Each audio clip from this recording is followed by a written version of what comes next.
Right, పల్లాని Venkat Reddy గారు. So Venkat Reddy గారు, కేటీఆర్ ఇప్పుడే రెస్పాండ్ అయ్యారు మీ ఎంపీ చేసినటువంటి ఆరోపణలు ఏవైతే ఉన్నాయో. సో ఇప్పుడు ఎంపీ కోర్టులో బాల్ పడ్డది, ఆ ఫుటేజ్ బయట పెడతారా, ఆ చర్చలు బయట తీసుకొస్తారా? అండ్ ఇంకా మొన్న మధ్యలో లొకేషన్ ఎందుకు కలిసారు, ఈ చీకటి ఒప్పందాలు ఏంటి, రేవంత్ రెడ్డి మాట్లాడే ప్రతి మాటకు కొంత గ్యాప్ తీసుకున్న తర్వాత ఈరోజు కొన్ని రిజల్ట్స్ వస్తూ ఉన్నాయి.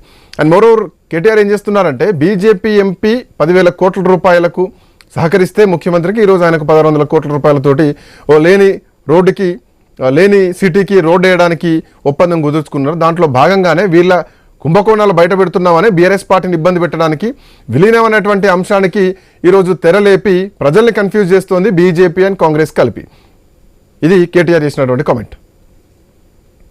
దీంట్లో ఒకటి ముఖ్యంగా చెప్పాలంటే, దీంట్లో ఒకటి సీఎం రమేష్ గారు మాటల్లో చెప్తూ, మా ఇంటికి వచ్చారు, ఢిల్లీలో మా ఇంటికి వచ్చి నాతో మాట్లాడారు, విలీనం చేస్తాము, మా కవితను విడుదల చేస్తామని చెప్పారు.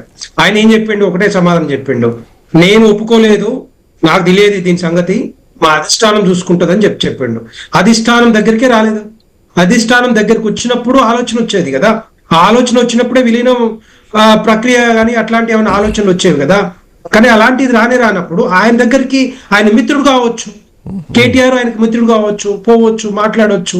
ఎవరైనా ఇప్పుడు ఫర్ ఎగ్జాంపుల్ ఒక భారతీయ జనతా పార్టీలో ఎంపీ గానీ ఎమ్మెల్యే గానీ మిగతా పార్టీల నుంచి జాయిన్ అవ్వాలంటే ఫస్ట్ మేము చూస్తాం ఆయన బ్యాక్గ్రౌండ్ కానీ, స్ట్రెంగ్త్ కానీ, వీక్నెస్ కానీ, రేపొద్దున గెలిచే అవకాశాలు ఉన్నాయా లేవా అన్ని చూసిన తర్వాతనే మేము అధిష్టానం, భారతీయ జనతా పార్టీ అధిష్టానం నిర్ణయం తీసుకొని చేర్చుకుంటాం.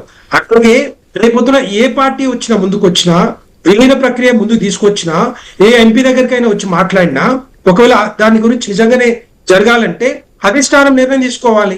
సీఎం రమేష్ గారు మాటలు చెప్పినంత మాత్రాన అది విలీన ఒప్పుకున్నట్టుగాను, లేకపోతే ఆ బీఆర్ఎస్ పార్టీని దాంట్లో చేర్చుకున్నట్టు కాదు. వెంకటరెడ్డి గారు నేనేమంటున్నానంటే, ఒకవేళ నిజంగానే కేటీఆర్ గారు సీఎం రమేష్ గారి దగ్గర పోయి విలీన ప్రక్రియ గురించి మాట్లాడుంటే, ఒకవేళ ప్రతిపాదన గురించి మాట్లాడుంటే, ఆ బీఆర్ఎస్ పార్టీ పుట్టి మునిగిపోయినట్టే కదా. బీఆర్ఎస్ పార్టీ ఒక కనుమరుగకుండా అయ్యేటట్టుగానే అవుతుంది కదా. ఇక్కడ కూడా బీఆర్ఎస్ పార్టీ అసలు గతి అనేది కనపడకుండా పోతుంది కదా. మరి అది తెలియదా? అదే విధంగా రెండవది ఏంటంటే, కవిత గారు మాట్లాడిన మాటలు కూడా చూస్తే ఆమె కూడా అదే మాట్లాడుతూ ఉంది. కాబట్టి బీఆర్ఎస్ బతకలేకుండా ఉంది అని చెప్పగానే చెప్తా ఉన్నారు కదా ఈ తెలంగాణ రాష్ట్రంలో. ఎట్టి పరిస్థితుల్లో బీఆర్ఎస్ ఇక ముందు ఉండదు, దాని పునాదులు కదిలిపోతున్నాయి కదా. సో అని ఏమంటున్నారంటే, వాళ్ళకు వాళ్ళే తవ్వుకుంటా ఉన్నారు.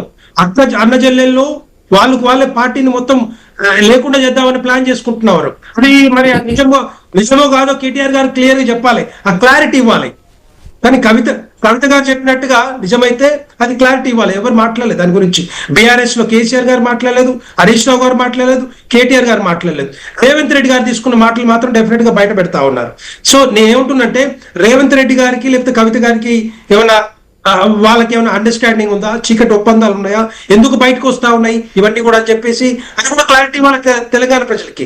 మూడో పాయింట్ ఇక్కడ ఏంటంటే, ఇద్దరు కలిసి కూడా, రెండు పార్టీలు కలిసి కూడా భారతీయ జనతా పార్టీని, ఎదుగుతున్న భారతీయ జనతా పార్టీని బ్లేమ్ చేయడానికి చేస్తున్న ప్రయత్నం లేదు. మాకు అవసరం లేదు, బీఆర్ఎస్ పార్టీ ఎట్టి పరిస్థితులు మాకు అవసరం లేదు, విలీనం చేసుకునే ప్రక్రియ లేదు, ప్రసక్తే లేదు. అందరూ మా కేంద్ర మంత్రివర్యులు కిషన్ రెడ్డి గారు కానీ, బండి సంజయ్ గారు కానీ అందరూ మాట్లాడిన ఇదే విషయం మాట్లాడారు. రావచ్చు, ఎస్, ఎవరైనా రావచ్చు, విలీనం ప్రతిపాదన చేసుకోవచ్చు. కానీ మేము ఒప్పుకోవాలి కదా, దానికి మేము ఒప్పుకోవాలి కదా. మేము ఎదుగుతున్న పార్టీ, బలంగా ఉన్న పార్టీ, 8 మంది ఎంపీలు ఉన్న పార్టీ, అలాంటి 8 మంది ఎమ్మెల్యేలు ఉన్న పార్టీ, 3 ఎమ్మెల్సీలు ఉన్న పార్టీ, అలాంటి పార్టీలో ఇలాంటి పార్టీ అవసరం లేదు మాకు.